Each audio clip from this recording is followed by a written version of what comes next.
از کجای ماجرا باید بگم وقتی هیچکی خنده هامونو ندید، وقتی که اون همه احساس قشنگ یه دفعه از دل ماجرا پرید.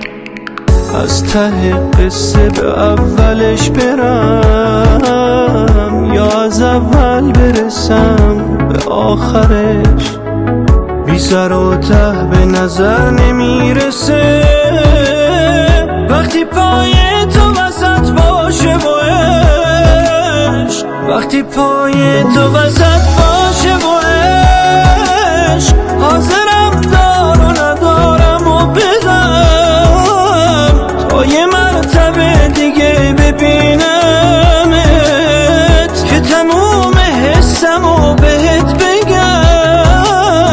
وقتی پای تو وسط باشه و عشق، حاضرم دار و ندارم و بدم تا یه مرتبه دیگه ببینمت که تموم حسم و بهت بگم. دوست نداشتم بگید.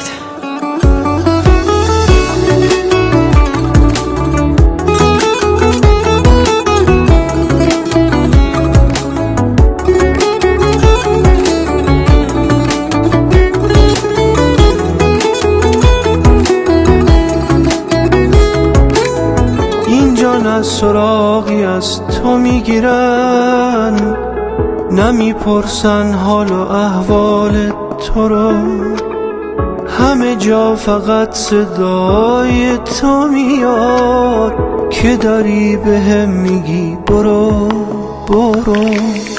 از کدوم خاطره، از کدوم خطر، از کجای ماجرا به کی بگم؟ وقتی هیچکی خنده هامونو ندید، وسط گریه رسیدم چی بگم؟